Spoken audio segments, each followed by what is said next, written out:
Hari ini bertepatan dengan Hari Olahraga Nasional. Pemerintah Indonesia memberikan penghargaan untuk para atlet yang mampu berprestasi dan mengharumkan nama bangsa di pentas internasional.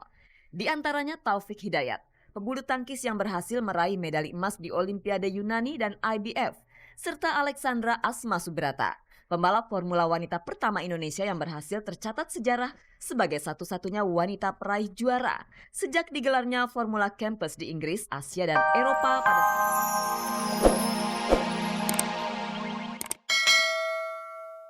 orang ini ya diberikan semacam kelapangan hati, tidak ada positif-positifnya, tidak bagi dia dan tidak juga bagi saya. Ya, jadi saya berharap ini berakhir dan saya mohon betul kepada rekan-rekan wartawan hubungan kita tetap baik.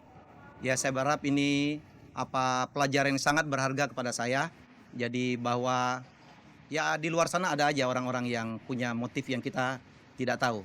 kata orang tak ada asap kalau tak ada api. Apakah Helmi yakin 100% kalau tak ada api dalam sikap dan perilaku kesehariannya? Sehingga meniupkan asap berupa gosip perselingkuhan itu. Ya ini nggak ada. Ini nggak ada asapnya. Tunjukkan pada saya asapnya. Ya.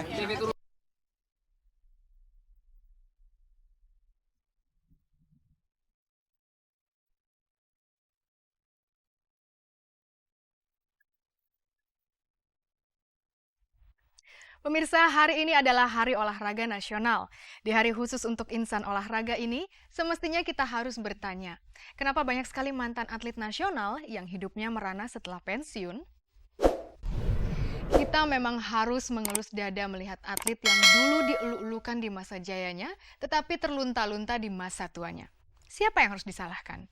Daripada mencari tahu siapa yang salah, lebih baik kita saksikan saja liputan khusus tentang Hari Olahraga Nasional berikut ini.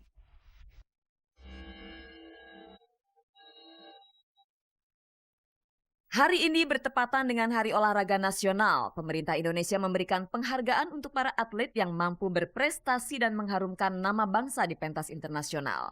Di antaranya Taufik Hidayat, pebulu tangkis yang berhasil meraih medali emas di Olimpiade Yunani dan IBF, serta Alexandra Asma Subrata, pembalap Formula Wanita pertama Indonesia yang berhasil tercatat sejarah sebagai satu-satunya wanita peraih juara sejak digelarnya Formula Campus di Inggris, Asia, dan Eropa pada September 2004. Dan terakhir Alexandra mampu meraih posisi pertama Asian Division Formula Campus dan juara dunia Asian Division Formula Campus di Shanghai, China pada 3-4 September 2005.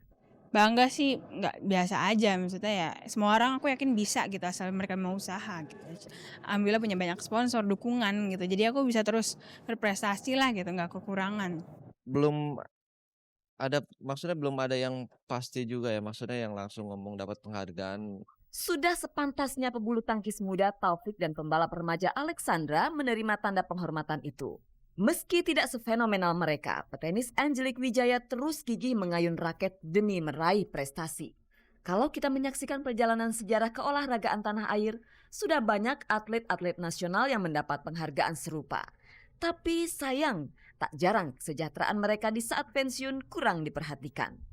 Kadang-kadang saya juga kasihan gitu ngeliat mereka kok kayaknya nggak dibantu, nggak ditunjang gitu. Padahal sebenarnya mungkin banyak sekali orang-orang yang sangat berbakat itu di Indonesia, tapi mungkin karena mereka nggak punya dana, mereka nggak bisa. Padahal kan dari olahraga pun mereka bisa membawa nama Indonesia gitu. Ya, mungkin kita hanya dapat dari PBSI dan KONI, mungkin dari pemerintah daerah sih ada gitu kan, maksudnya kayak Jawa Barat saya itu ada juga gitu kan, cuman dari pemerintah pusat dari negara Indonesia ini ya belum pernah gitu kan saya dapat itu, dan bukan saya aja, atlet yang lain juga mungkin cabang yang lain juga belum kali ya. Tentu saja mereka mengurut dada jika menyaksikan kehidupan rekan-rekan atau senior mereka yang masih menderita. Seperti Tati Sumirah, mantan pebulu tangkis tunggal putri yang pernah menyabat Uber Cup tahun 1975. Honornya semasa jadi atlet berkisar Rp75.000. Setelah gantung raket, wanita single ini kemudian bekerja sebagai kasir di apotik selama 21 tahun dengan gaji minim. Ya honor bulu tangkis memang dibilang cukup ditabung ya memang mungkin bisa, tapi saya orangnya paling susah. Ya sebetulnya saya nggak tahu itu untuk cari uang ya. Yang penting saya untuk membela negara. Ya memang waktu itu memang keadaannya begitu, ya saya orangnya tuh terima apa adanya. Ibu Tati sekarang sudah berhenti dari pekerjaan terakhirnya. Potret kesahajaannya menuai simpati dari generasi penerusnya sesama mantan pebulu tangkis, yaitu Ricky Subagja yang kini menjabat media humas KONI dan sukses menjalani bisnis event organizer.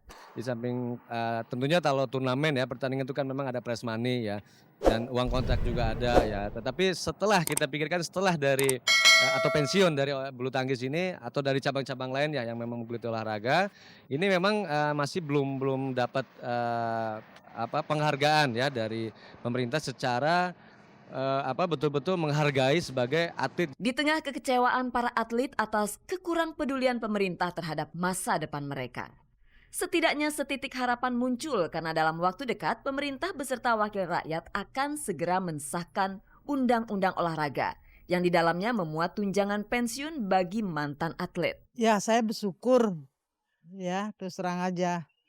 Memang saya bilang mudah-mudahan saya bisa ya artinya dapat nanti pensiun ya alhamdulillah. Dalam arti bukan untuk dana yang juara mesti dikasih uang, enggak gitu. Maksudnya yang ya untuk pengiriman pertandingan, mungkin sarana olahraga di mana-mana. Terus untuk masa depan si atletnya juga gitu kan. Tunjangan setelah mereka nggak jadi atlet lagi. Aspirasi para atlet nasional ini tepat rasanya dicurahkan pada Hari Olahraga Nasional ini.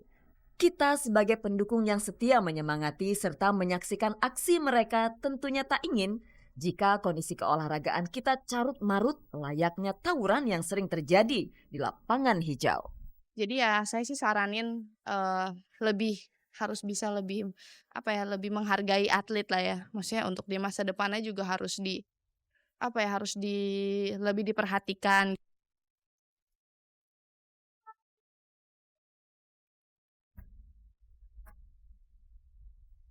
Guru disebut pahlawan tanpa tanda jasa. Atlet jangan sampai disebut pahlawan yang hari tuanya sulit. Pemirsa, yang namanya karunia dari Tuhan memang datangnya tak pernah disangka-sangka.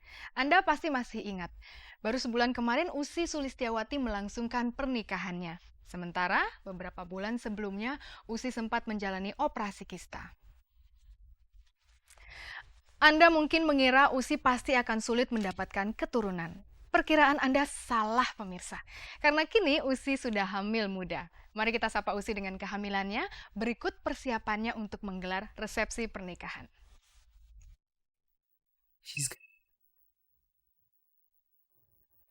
Banyak orang terkejut dengan pernikahan Ussy Sulistiawati dengan Yusuf Sugianto pada tanggal 12 Agustus lalu.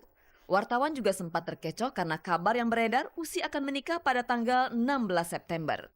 Menurut rencana, Ussy dan suaminya akan menggelar resepsi pernikahan pada tanggal 17 September mendatang di The Ritz-Carlton, Jakarta.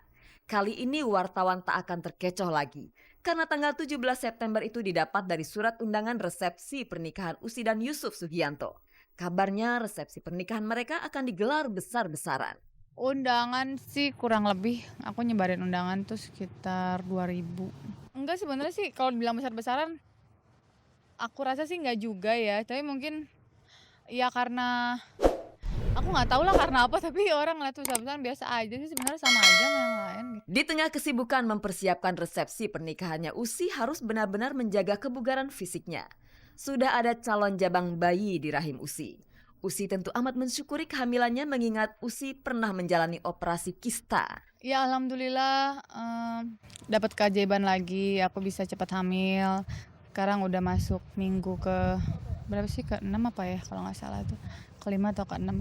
Aku juga baru tahu positif hamil tuh sebenarnya belakangan, pas kemarin setelah menikah itu sempat tuh tiap hari tes pack gitu kan, tapi waktu hasilnya masih negatif sampai udah sekitar minggu kedua setelah aku nikah positif. Ya alhamdulillah, waktu itu aku belum mau yang terlalu gembar-gembor gitu karena namanya juga masih hamil muda ya, takut belum menjalin ada apa-apa gitu. Kayak aku masih diam-diam aja. Setelah menggelar resepsi pernikahan di Jakarta, Ussy berencana untuk menggelar resepsi pernikahan juga di Kalimantan, di tanah kelahiran suaminya. Dalam kondisi hamil muda, Ussy harus terbang ke Kalimantan. Apakah dia tak khawatir dengan kondisi janin dalam kandungannya? Bismillah aja lah, habis gimana gitu. Iya, iya dokter bilang juga memang disarankan untuk tidak terbang gitu, sampai di atas 3 bulan ya kalau nggak salah.